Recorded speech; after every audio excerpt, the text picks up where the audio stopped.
News, বাংলায় খবর, বাঙালির খবর। যারা আমার পোস্টার লাগিয়েছে তাদেরকেও ধন্যবাদ জানাই, যারা আমার পোস্টার ছিঁড়েছে তাদেরকেও ধন্যবাদ জানাই, যারা আমার পোলিং এজেন্টকে পোলিং কেন্দ্রে বুথ কেন্দ্রে বসার সহযোগিতা করেছে তাদেরকেও ধন্যবাদ জানাই, আর যারা তাদেরকে ধমক দিয়ে মেরে তাড়িয়ে দিয়েছে তাদেরকেও ধন্যবাদ জানাই। এই ধন্যবাদটা কেন জানাই, তার মূল কারণটা হচ্ছে যে সবাই এই রাষ্ট্রীয় পর্বে যোগদান করলেন। তাদের সংস্কার, তাদের সংস্কৃতি, তাদের পার্টির নীতি,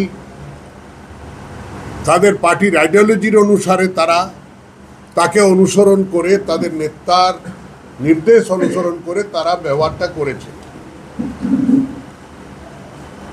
আসানসোল লোকসভার জনগণ তাতেই বুঝতে পারবে যে এই প্রতিনিধি নির্বাচনে তারা সঠিক ছিলেন না কিছু ভুল করেছেন। সেটা আজকে বোঝানো যাবে না। আর যারা চুরি করেছে, আমি তো ভাবছিলাম সবাই পত্রকার বন্ধুরা যারা আমার ছায়ার সঙ্গী ছিল তারাও বলল যে দাদা ডাকাতি হয় নাই, কিন্তু প্রক্সি ভোট পড়েছে। এটা সবাই বলেছে, প্রত্যেক পত্রকার বলেছে, প্রত্যেক দল, মানে যত দল নির্দল যেই যারা ছিল তারা সবাই এইটা স্বীকার করেছে যে প্রক্সি ভোট শাসক দল মেরেছে।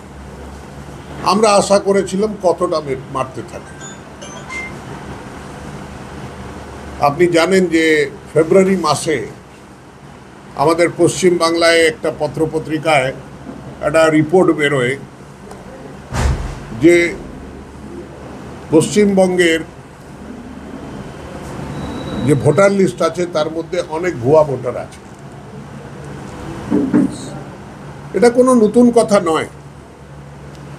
আপনি নিশ্চয়ই সেই ভিডিওটা দেখেছেন, যাতে যখন সোমনাথ চ্যাটার্জি স্পিকার ছিলেন আর আমাদের বর্তমান মমতা বন্দ্যোপাধ্যায় বর্তমান মুখ্যমন্ত্রী, উনি তখন সাংসদ ছিলেন, উনি তখন একটা রিপোর্ট নিয়ে পার্লামেন্টেই প্রশ্ন তুলতে চাইছিলেন যে কি এই ভুয়া ভোটারগুলোকে শেষ করা হবে। সোমনাথবাবু ওনাকে অ্যালাউ করেননি বলতে, তখন উনি সমস্ত কাগজগুলো ছিঁড়ে ওনার টেবিলের উপরে ফেলে দিয়েছিলেন যে এই ভুয়া ভোট যতদিন থাকবে ততদিন পর্যন্ত কোনো দল কিছু করতে পারবে না। আমি 2 মার্চ ইলেকশন কমিশন অফ ইন্ডিয়াকে আমার বর্ধমান দুর্গাপুরের সাংসদের রূপে আমি 48 নম্বর বর্ধমান পূর্ব কেন্দ্র আর 39 নম্বর বর্ধমান দুর্গাপুর কেন্দ্র আর 40 নম্বর আসানসোল কেন্দ্রের জন্যে আমি এক্সেল ফাইল দিয়ে একটা আমার উকিলের মাধ্যমে একটা পিটিশন ফাইল করি ইলেকশন কমিশন অফ ইন্ডিয়াকে। আর ইলেকশন কমিশন অফ ইন্ডিয়াকে সেই পিটিশনটা দেখানো হয়।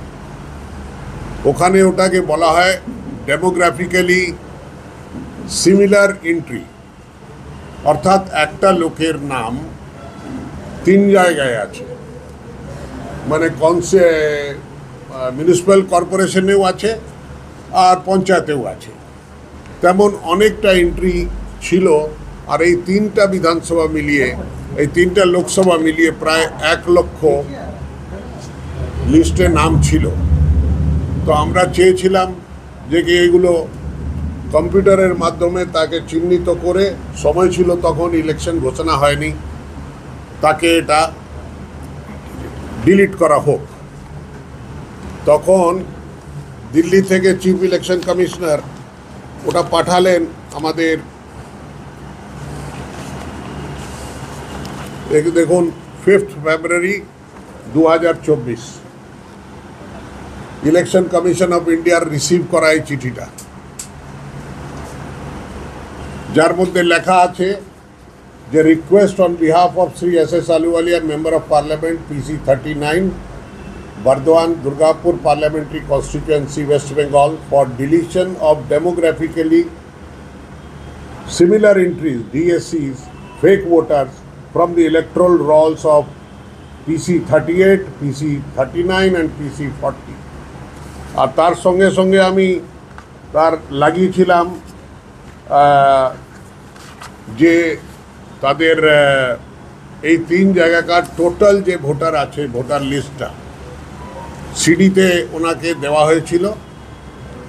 আর দেওয়ার পর ওনারা এই সমস্ত চিঠিটা আমার চিঠিটার ডিটেলটা সিইও বর্ধমান সিইও ওয়েস্ট বেঙ্গলকে পাঠিয়ে দেন, যাকে এটাকে তদবির করে বার করা হোক। তারপরে আপনি হয়তো খবরের কাগজে পড়েছিলেন যে একদিন শুভেন্দু অধিকারী নিজের একটা ডেলিগেশন নিয়ে আর 42টা কনস্টিটিউয়েন্সির ভোটার লিস্টগুলো একটা ঝুড়িতে ভরে কয়েকটা ঝুড়ি গিয়ে জমা করেছিলেন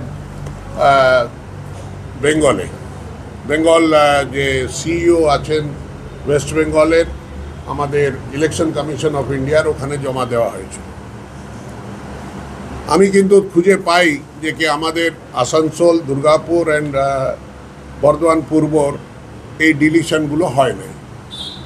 যাকে আমি ওই প্রশ্নে আসছি না, প্রায় 1 লক্ষ ভোটার এই 3টা লোকসভায়, তো এটা প্রক্সি ভোটারের মধ্যেই তারা, কেন তাদের নামে কার্ড ইস্যু হয়েছে, সব কিছু হয়েছে, যে কোনো লোক সেই কার্ডটা নিয়ে যেতে পারে আর দেখাতে পারে আর ভোটটা দিতে পারে। যদি প্রতিবাদ না হয়, কেউ যদি ওকে না আটকায়, তো কার্ডটা দেখিয়ে সে ভোটটা দিতেই পারে।